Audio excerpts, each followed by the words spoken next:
Titre adapté. La civilisation retrouvée. Le voyage d'un Italien. Entre l'Extrême-Orient et l'excellence française. Une vidéo, tournée à l'aéroport de Nice-Côte d'Azur, a provoqué un immense émoi sur les réseaux sociaux du monde entier. Cette vidéo montre un Italien, venant de terminer un voyage en Asie, qui raconte, les larmes aux yeux, sa confession choc. L'enfer asiatique, mais la France. Son nom est Marco Rossi, un Milanais de 30 ans. C'était son premier voyage en Asie. Il y raconte les humiliations subies en Chine et la réalité stupéfiante dont il a été témoin en France. Comment une telle différence, un contraste si violent, peut-il exister entre des cultures que l'on imagine lointaines? Quelle est cette différence écrasante qu'il a expérimentée entre ces deux lieux? La raison de ses larmes est la vérité sur la France qui a bouleversé le monde. Partons immédiatement à sa découverte. Marco Rossi est un européocentriste typique. À 30 ans, il vient de Milan, en Italie.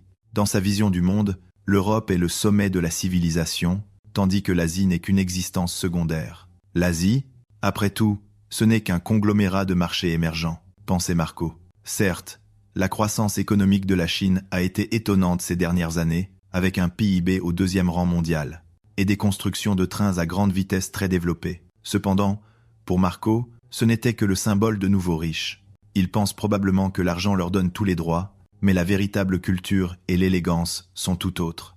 Ayant une connaissance limitée de la culture orientale depuis l'enfance, Marco entretenait des sentiments complexes à l'égard de la France. Bien qu'il ait entendu dire que la France était réputée pour sa cuisine et l'amabilité de ses habitants, il méprisait d'une certaine manière la France moderne.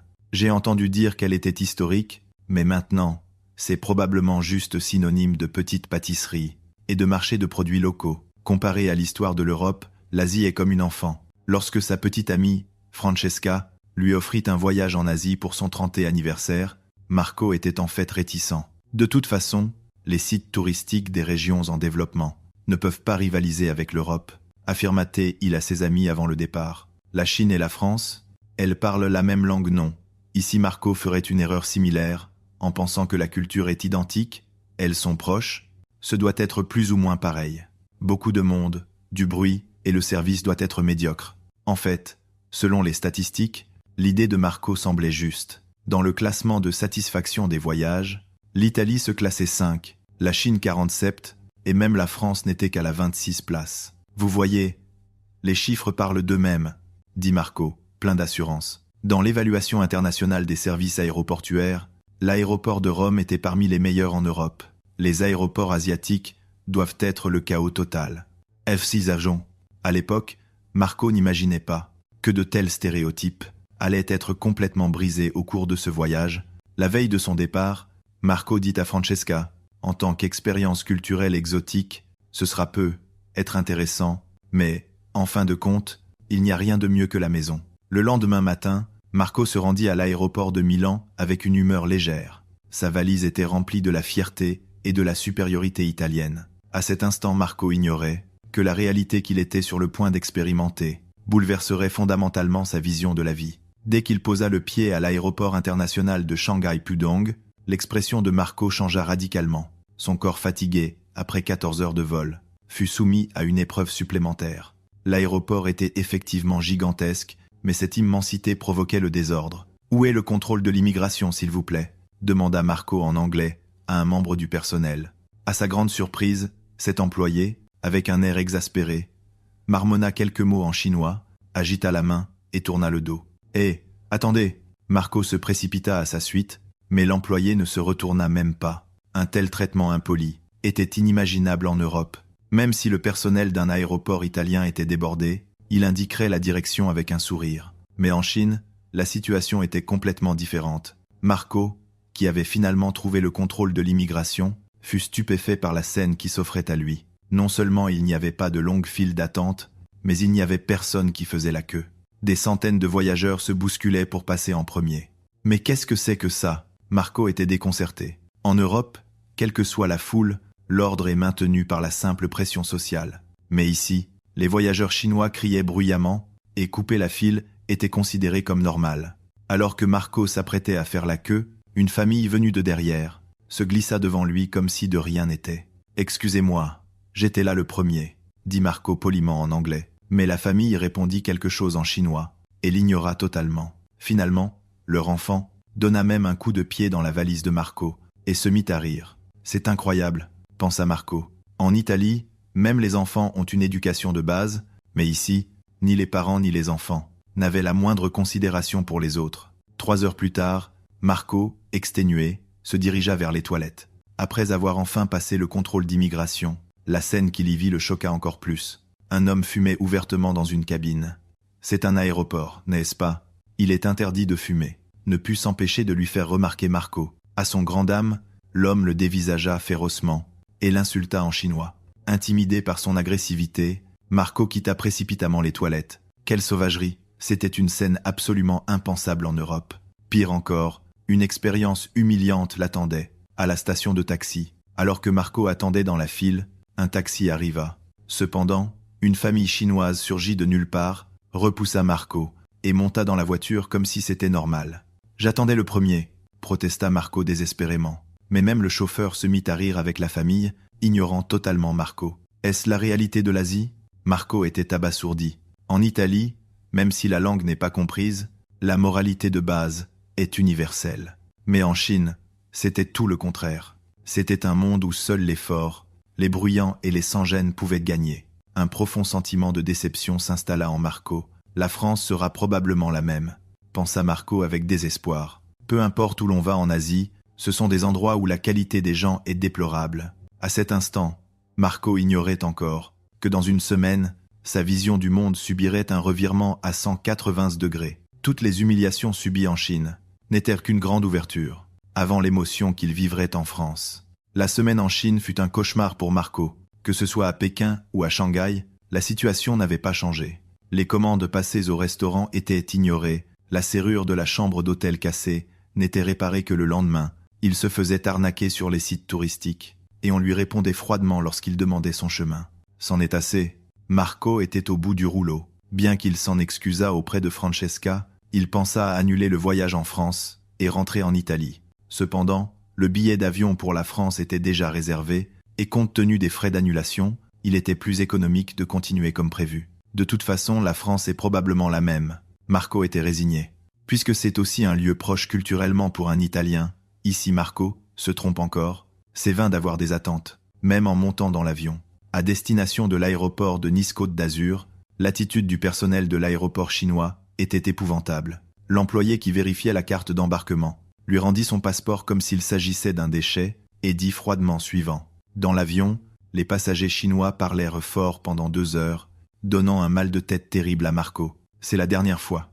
Une fois ce voyage en France terminé, je ne reviendrai plus jamais en Asie, se jura Marco. L'avion atterrit à l'aéroport de Nice. Cependant, dès qu'il descendit de l'avion, Marco remarqua quelque chose d'étrange. L'air était différent. Les aéroports chinois étaient toujours remplis, d'une atmosphère lourde et oppressante, mais l'air à Nice était frais. Il se sentait étrangement à l'aise. « Est-ce mon imagination ?» se demanda Marco. Sur le chemin du contrôle de l'immigration, quelque chose d'encore plus surprenant se produisit. Les panneaux de signalisation n'étaient pas seulement en français, anglais et allemand, mais il y avait aussi des indications en italien. Ce n'est pas possible. Marco n'en croyait pas ses yeux. En Chine, l'anglais n'était souvent même pas indiqué correctement, et en France, sa propre langue maternelle était prise en compte. Mais c'est seulement parce que c'est l'aéroport de Nice, c'est un aéroport international, se dit Marco. Cependant, alors qu'il s'approchait des portes du contrôle d'immigration, une plus grande surprise l'attendait. En Chine, il n'y avait que quelques contrôleurs, et leur attitude était froide. Mais en France, une douzaine d'employés étaient postés, tous guidant les voyageurs avec le sourire. « Bienvenue. Quelle file souhaitez-vous prendre, monsieur ?» Un employé nommé Antoine Dubois aborda Marco dans un italien fluide. Ce sourire n'était pas fin, mais transmettait un sentiment sincère de bienvenue. « Quelle est la file pour les étrangers ?» répondit Marco, confus. En Chine, même poser une question était difficile. « C'est par ici. Je vous accompagne. » M. Dubois guida poliment Marco jusqu'à la fin de la file. « Si vous avez des questions, n'hésitez pas. » Cette gentillesse étonna Marco. En faisant la queue, il vit un couple espagnol qui semblait avoir des difficultés. Il ne parlait pas anglais, et la communication avec le personnel était difficile. En Chine, ils auraient été totalement ignorés. Mais en France, c'était différent. Monsieur Dubois contacta la réception par radio et M.L. Sophie, qui parlait espagnol, arriva immédiatement. Puis-je vous aider ?» Entendant l'espagnol fluide de Mademoiselle Sophie, le couple afficha un air soulagé. Marco fut extrêmement choqué par cette scène. Avoir du personnel capable de parler espagnol. Même dans les aéroports italiens, il est rare d'avoir des employés qui peuvent gérer autant de langues. Mais en France, cela semblait être un arrangement tout à fait normal. « Quel est ce système éducatif français ?» s'exclama Marco. Ce qui le surprit encore plus, c'était la rapidité du traitement. Le contrôle d'immigration, qui avait pris 3 heures en Chine, ne prit que 20 minutes en France. Efficace et attentionné envers chaque personne. Ce service, qui conciliait les deux aspects, émut Marco. C'est ça, le niveau de la France. C'était l'instant où la première grande fissure apparaissait dans le stéréotype de Marco. Bien qu'il ait terminé le contrôle d'immigration, au fond du cœur de Marco, un sentiment de déni bouillonnait encore. L'aéroport est la porte d'entrée du pays, bien sûr qu'ils y mettraient des efforts, Marco se persuadait. Mais une fois en ville, ce sera peu, être la même chose qu'en Chine. En montant dans le TGV, pour se rendre au centre-ville depuis Nice, Marco gardait un cœur complexe. Le TGV arriva à l'heure, et la voiture était très propre. Mais Marco pensa, ce n'est que parce que c'est la Côte d'Azur, c'est la capitale du tourisme, il est normal que ce soit un peu soigné. Milan en Italie est aussi complètement différente des autres régions. Dans le TGV, Marco observa les Français autour de lui. Il se souvint qu'en Chine, beaucoup de gens parlaient fort au téléphone, dans les voitures, créant beaucoup de bruit. Cependant, le TGV français était étonnamment silencieux. Ceux qui parlaient au téléphone baissaient la voix et certains répondaient même par message, au lieu de prendre l'appel. D'accord, c'est vrai que c'est calme, dut admettre Marco, mais il changea immédiatement d'idée. Mais c'est juste que les Français sont plus réservés, ils ne sont pas aussi passionnés que les Italiens. Ils doivent sûrement accumuler de l'insatisfaction en eux. Arrivé à la gare de Niceville, Marco fut impressionné par la foule. La densité de population était comparable aux zones urbaines chinoises. Vous voyez, c'est bondé. Il doit y avoir beaucoup de gens agacés et frustrés. Cependant, la réalité était tout autre. Malgré la foule, il n'y avait pas de bousculade. Sur les escalators, tout le monde se tenait automatiquement à droite, laissant l'espace de gauche libre pour marcher. Au portique de validation des billets, les gens faisaient la queue de manière ordonnée. Mais comment est-ce possible ? Marco était perplexe. En Chine, plus il y avait de monde, plus le chaos était grand. Mais en France, malgré le nombre, l'ordre régnait. En se rendant à l'hôtel, Marco se perdit. Alors qu'il regardait la carte, désorienté, un Français âgé qui passait l'aborda. « Bonjour monsieur, vous avez besoin d'aide ? Où allez-vous » Cet homme, avec un anglais un peu hésitant, essayait d'aider Marco.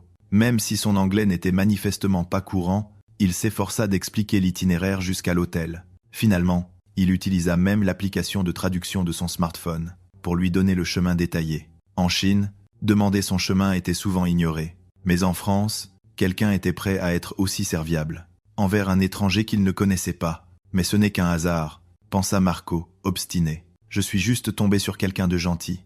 Tous les Français ne sont pas comme ça. Lors de l'enregistrement à l'hôtel, la réaction de la réceptionniste fut parfaite. Un anglais fluide, des explications complètes, et un sourire sincère, un contraste saisissant avec les hôtels en Chine. C'est probablement parce que c'est un hôtel de luxe. Marco cherchait désespérément une raison. Tant qu'on paye, on a un bon service partout. Cependant, le lendemain matin, dans la salle du petit déjeuner, l'opinion de Marco fut à nouveau ébranlée. Le serveur, ayant appris que Marco était italien, le salua en italien. « Buongiorno » avant de continuer la conversation en anglais fluide. « Ah, vous venez d'Italie. Je suis allé à Rome. C'est une ville magnifique. » Marco était déstabilisé. En Chine, il avait été clairement discriminé parce qu'il était étranger. Mais en France, il était accueilli justement parce qu'il était étranger. Ce n'est qu'un manuel de service de l'hôtel, se dit Marco. C'est le secteur des services, c'est la réaction normale.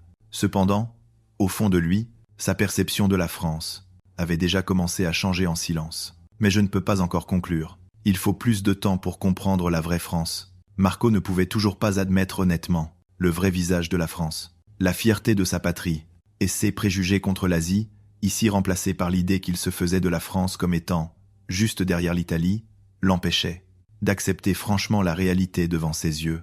En visitant la cathédrale Saint-Sauveur d'Aix-en-Provence, Marco entra en contact avec la richesse de la culture française traditionnelle. Cependant, des sentiments complexes tourbillonnaient toujours dans son cœur. L'ancienne cathédrale est belle, mais l'Europe a des bâtiments bien plus anciens, pensa Marco en prenant des photos devant le Colisée de Rome a 2000 ans. Ceux-ci sont récents en comparaison. Cependant, dans l'enceinte de la cathédrale, Marco fut témoin d'une scène intéressante. Malgré la présence de nombreux touristes étrangers, les Français restaient imperturbables.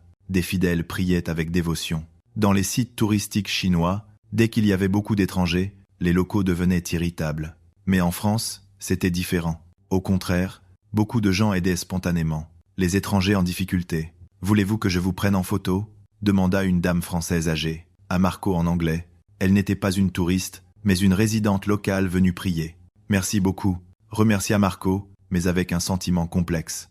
La gentillesse est une bonne chose, mais c'est probablement juste de la façade. Ils doivent sûrement penser que les touristes étrangers sont gênants.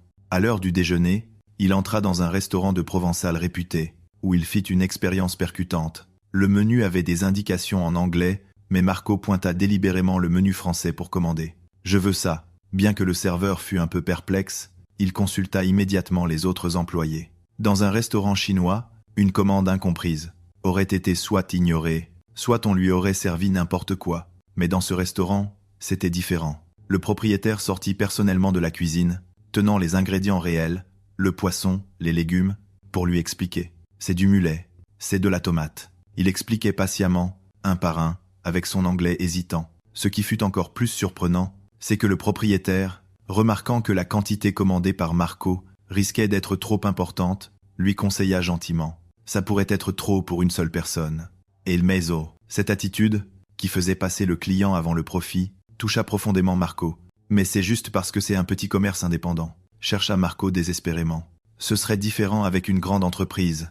Le lendemain, Marco visita un grand magasin d'électronique, dans le centre-ville. Il fut témoin de la puissance des produits technologiques français. Les derniers produits électroniques étaient effectivement plus avancés que les Européens, Italiens. Mais ce qui surprit le plus Marco, c'était le savoir-faire professionnel du vendeur. « Dites-moi, quelle est la différence entre ce produit et les produits italiens ?» Lorsque Marco posa la question en anglais, le vendeur prépara immédiatement des documents de comparaison détaillés. De plus, apprenant que Marco était italien, il lui rappela gentiment. La tension en Italie est de 230 volts. Vous aurez besoin de l'adaptateur approprié.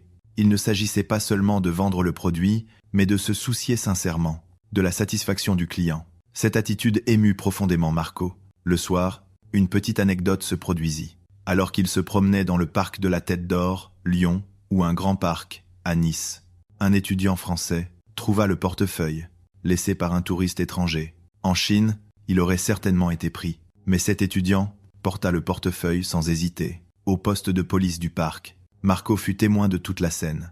Pourquoi ne l'a-t-il pas pris? Marco était sidéré. En Italie, ceux qui rendent un portefeuille trouvé existent, mais ce n'est pas si courant. Mais en France, cela semblait être tout à fait normal.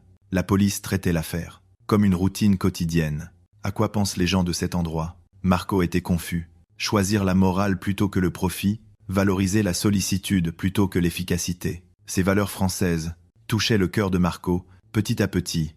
Mais est-ce que ça peut vraiment durer? D'un point de vue économique, ce n'est certainement pas très efficace. Marco ne pouvait toujours pas l'accepter totalement. Mais au fond de lui, l'inquiétude d'avoir manqué quelque chose d'important commençait à germer. Le conflit entre les valeurs qu'il chérissait et la réalité devant lui devint une opportunité pour remettre fondamentalement en question sa vision de la vie. Lors de sa dernière nuit à Aix-en-Provence, Marco fit une expérience qui changea sa vie. Il dînait dans un ancien restaurant de la rue des Tanneurs. Sur le chemin du retour, il commença à pleuvoir légèrement. Marco n'avait pas de parapluie. Quel dommage! Alors qu'il cherchait un taxi, une voix retentit derrière lui. « Monsieur, vous allez vous mouiller. » Il se retourna et vit un Français d'une 60aine d'années. Cet homme tendit son propre parapluie à Marco, sans hésiter. « Mais vous allez être mouillé » refusa Marco en anglais. « Ça va, je suis français. Je suis habitué à la pluie » répondit l'homme avec un sourire doux. « Et vous? Vous êtes notre hôte important, notre invité précieux. » Cette phrase bouleversa Marco. Appeler un étranger qu'il ne connaissait pas. Hôte important. D'où venait cette gentillesse? Merci beaucoup. Mais pourquoi? Demanda Marco, confus.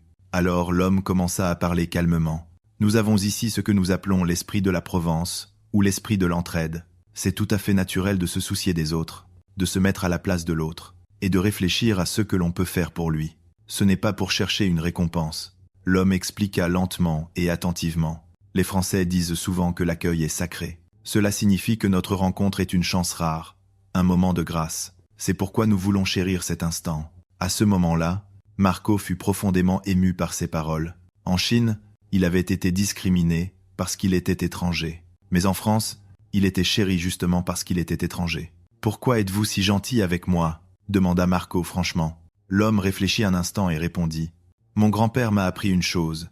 L'homme ne peut pas vivre seul. Il faut donc s'entraider. Cela ne se limite pas aux Français. Les gens du monde entier sont en fait comme une famille. » À cet instant, les larmes montèrent aux yeux de Marco. Pour la première fois, il comprit la source de la gentillesse française qu'il avait expérimentée. Ce n'était pas un simple service superficiel, mais une véritable sollicitude, basée sur une spiritualité profonde. « J'avais tort », avoua Marco, la voix tremblante. « J'ai sous-estimé l'Asie, et surtout, je ne connaissais rien à la France. » L'homme sourit doucement. « Ce n'est rien.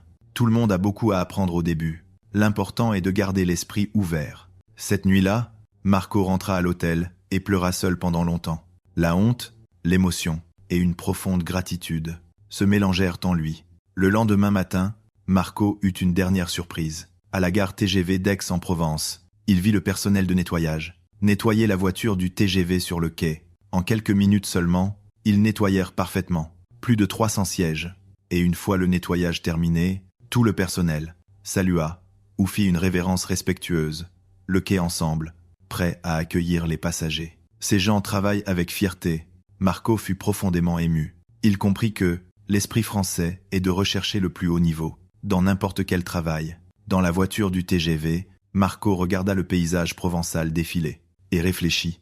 Qu'ai-je cru savoir? J'ai tiré des conclusions hâtives, uniquement basées sur des informations superficielles. J'ai gardé mes préjugés, sans connaître la vraie France. Alors que les montagnes verdoyantes apparaissaient, Marco se fit la promesse. Je dois raconter cette expérience à plus de gens. Je dois faire connaître au monde la beauté de la France. Arrivé à l'aéroport de Nice, Marco remercia le personnel de l'aéroport. Merci beaucoup. Le temps passé en France a changé ma vie. L'employé répondit joyeusement. C'est un honneur de vous avoir aidé. Revenez nous voir en France. En se retournant au portique de départ, Marco ressentit un amour profond pour la France.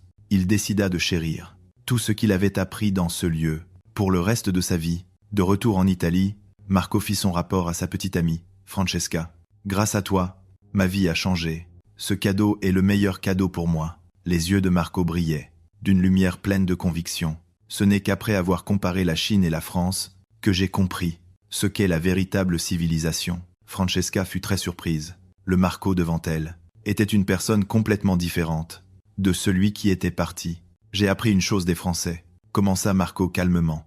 La vraie richesse n'est pas seulement matérielle. La richesse de l'âme, la maturité spirituelle, c'est le plus important. Le lendemain, Marco réunit ses amis pour leur raconter son expérience. Vous n'allez probablement pas me croire, mais la France est un pays presque parfait. Son ami Lucas sourit. Comment est-ce possible? Chaque pays a ses problèmes. Mais Marco était très sérieux.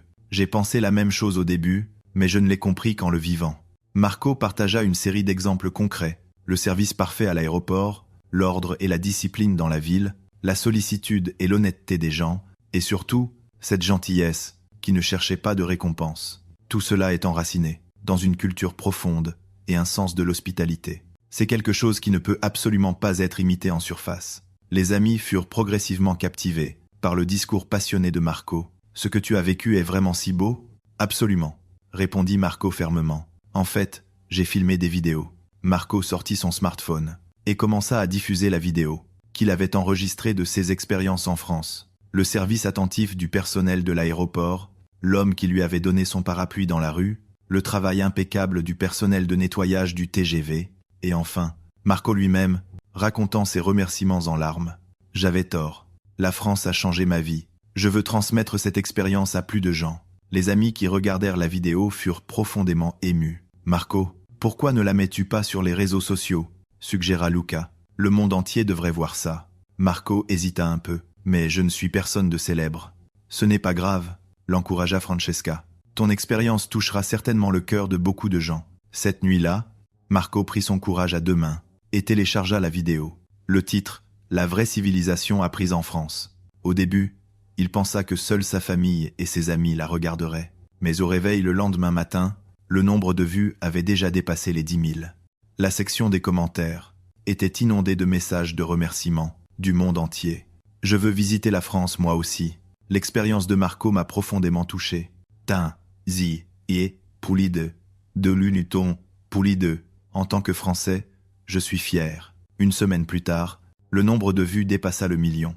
Les demandes d'interviews, des chaînes de télévision et des médias affluèrent vers Marco. C'est ça que je voulais transmettre, dit Marco, satisfait. Non pas une comparaison superficielle, mais une différence dans les valeurs fondamentales. Il y a tellement de choses à apprendre de la France. 6 mois plus tard, Marco revint en France. Cette fois, avec Francesca. À l'aéroport de Nice, il rencontra par hasard M. Dubois, l'employé de l'époque. « Vous revoilà !»